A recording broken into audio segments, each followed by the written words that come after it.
اے نبی پاک علیہ السلام نے فرمایا ایک بندہ گنجا تھا، کوئی شے نہیں تھی، سر پہ بال بھی نہیں تھے، رویا کرتا تھا۔ اللہ تعالیٰ نے فرشتے کو بھیجا، تجھے کیا چاہیے؟ تو کہنے لگا بال آ جائے اور تھوڑا مال آ جائے۔ فرشتے نے ہاتھ پھیرا تو بال بھی آ گئے تو بکریاں بھی آ گئی، لائنیں لگ گئیں، مال ہی مال ہو گئی۔ دوسرے کے پاس گیا، وہ کوڑا تھا،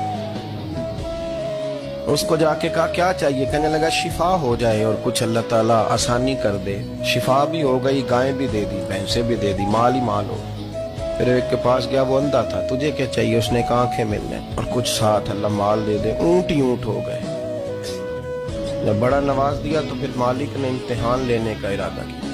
اللہ نے فرمایا آزمائش کرو۔ سب سے پہلے گنجے کے پاس آئے، اسے کہا اللہ کے رستے میں کچھ دیکھا نہیں لگا، میرے خرچے ہی بڑے، دیکھو تو صحیح کتنی مشکل میں وقت گزارتا ہوں، حال ہی کوئی نہیں۔ تو اس نے کہا میں نے تو سنا ہے تو گنجا اور بھوکا ننگا تھا۔ کہنے لگا میں تو جدی پشتی رہی سے آزم ہوں، تو یہ کس پاگل نے کہا ہے بھاگ جا؟ اس نے کہا اچھا جیسے تو تھا ویسے ہی ہو جائے۔ کھیت کھلیان اجڑ گئے، پھر سے گنجا ہو گیا۔ حضور علیہ السلام فرمانے لگے، پھر وہ اس کے پاس گیا جو کوڑا تھا، اسے کہا کچھ دے۔ کہنے لگا خرچے ہی بڑے۔ نے کہا میں نے تو سنا تو پہلے کوڑا تھا۔ اس نے کہا اچھا دوڑ جا، میں تو رئیس اعظم ہوں، دادا بھی پردادا بھی اور ساری نسل ہی۔ اس نے کہا اچھا جیسے تو تھا ویسے ہی ہو جائے۔ پھر وہ گیا اندھے کے پاس اور جا کے کہا اللہ کے نام پہ کچھ دے۔ تو وہ کہنے لگا رب کے نام پہ؟ یہ کھڑے ہیں اونٹ، جتنے تیرے دل کرے لے دا۔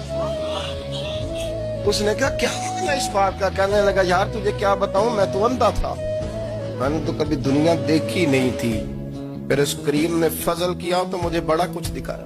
کہنے لگا تو اللہ کے نام پہ جان مانگ، میں وہ بھی دینے کو تیار۔ میرے پاس تو شے ہی کوئی نہیں تھی، مجھے تو اپنا پتہ ہے، میں تو کوئی شے نہیں تھا، کچھ نہیں تھا میرے پاس۔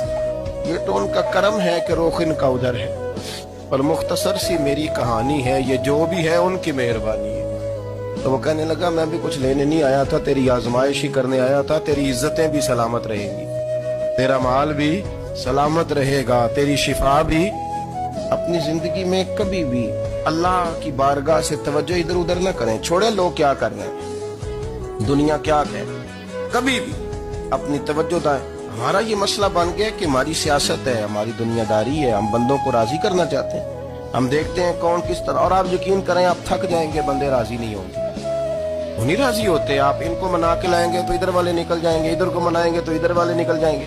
اس چکر سے باہر آئیں، اس رب کو راضی کریں جو فرماتا ہے ایمان لانے کے بعد نیک عمل کر، میں لوگوں کے دلوں میں تیری محبت پیدا کر دوں۔